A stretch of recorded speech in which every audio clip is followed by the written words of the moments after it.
Well, at least 5 families have been held for a full year in the Berks Residential Center in Pennsylvania while their asylum cases are appealed, even though they could be released, like Maria, to live with immediate family members and relatives in the United States.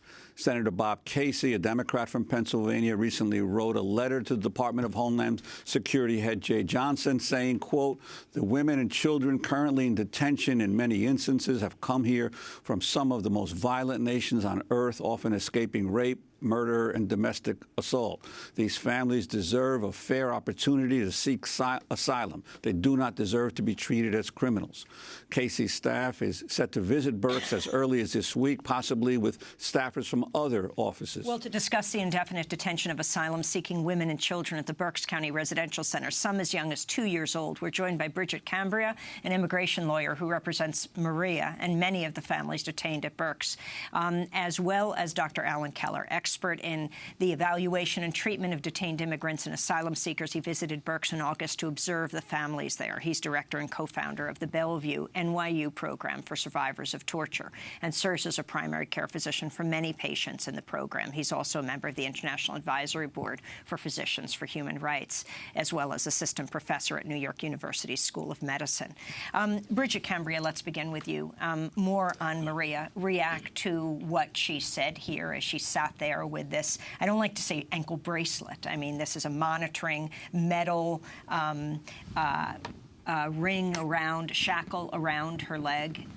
Talk about her situation now. That's correct. Now, I don't agree with putting ankle bracelets on everyone who's released, but unfortunately, everyone who's released from Berks does get an ankle bracelet placed on them. Listening to her story, it's very familiar. It's the same account that most of the women in Berks gave. What I find most striking, though, with Maria is that her concern now that she's free and she sees her children happy, she's still thinking about all the women and children who are stuck in Berks for more than a year now. And interestingly, she was released, but she was not part of a habeas case that several of the women in Berks have filed. Could you talk about the difference between how the authorities are treating those who are part of the habeas case versus those who are not? Sure. What's very clear is what they're doing, immigration, is treating them in different ways. There's clear disparate treatment between those who are pursuing their case federally and those who are administratively pursuing their case. So far, about 5 women and children have been released since the hunger strike began. All of them were not part of that federal habeas case. And in fact, in these meetings where attorneys were not allowed to be present, the women and children in Berks requested attorneys to be present at these meetings. It was denied.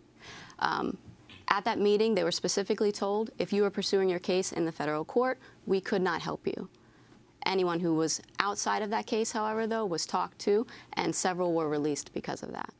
So this ICE official, Thomas Decker, comes in, lays out apples, and says, if you eat this apple, you can leave. I mean, this is almost biblical. Yes. It was quite striking when we were told what happened. But in those meetings, they're desperate to end the hunger strike. They're desperate to end the hunger strike, and the women are desperate to leave. But the other woman did not get released who ate the apple. That's correct. So 2 were treated in that same manner. 1 has been released, 1 is still detained.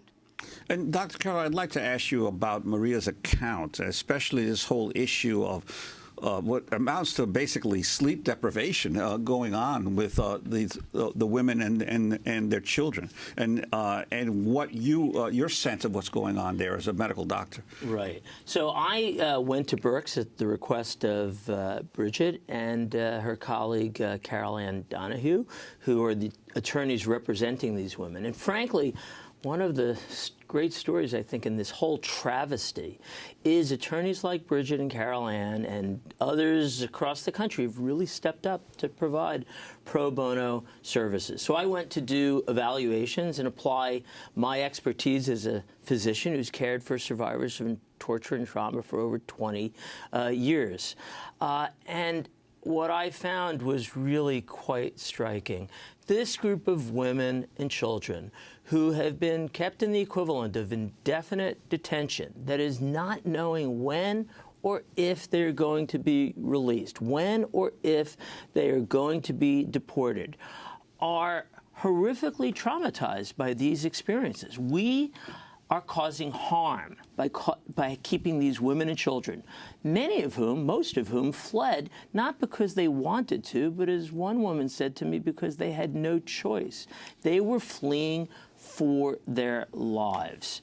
And the women who are now on the hunger strike, many of whom I spoke to consistently, every one of them said they're doing this not for themselves, but for their children, for the safety. I mean, it reminds me, you know, back in the 80s, we know about the women, the mothers of Plaza de Mayo, mothers in Argentina who went to protest for their children who had been disappeared as part of the dirty wars. These really are the mothers of Berks, in a sense, are these latter-day mother heroes of our time. Before we wrap up the show, we're going to continue our discussion with you both after the show and post at democracynow.org. We're joined on the phone by Mohammed Abdullahi, who's an immigration activist working to support families in detention in Texas. He's part of protests planned today at the offices of people like, well, Senator Tim Kaine in Manassas, Virginia, who is, yes, Hillary Clinton's vice presidential running mate. Can you talk about what you're calling on Senator Kaine and others to do right now? Yeah, absolutely. So we're here in Washington, D.C., and for the last 2 weeks, we've been calling on Democratic leadership to take action on the families. We've heard a lot of words. We've heard a lot of promises. But in reality, what the senators have the power to do this very moment, since the Senate is in session, is they can introduce a private bill for each and every one of these families, and that will automatically defer their deportations for the duration of the congressional session. It's a very easy thing to do, and it's something that they can do to put their words into action. And unfortunately, we've been getting nothing but closed doors from this Democratic Senator leadership. Feinstein has done this before? Senator Feinstein routinely introduces private bills. Every year she introduces dozens of private bills, and there's other senators across the board that introduce these private bills for families that are in this specific situation where they've exhausted all their legal options and there's nothing else happening and the administration is not budging. This is a routine action. They're refusing to do it for these families. So what are you doing at Senator Kaine's office? So at Senator Kaine's office and the other senator offices, we've been meeting with them, and we've pretty much told them that later this week there's going to be a civil disobedience action with undocumented mothers who've been released from other family detention centers that are going to stage a sit-in in one of their offices demanding immediate action.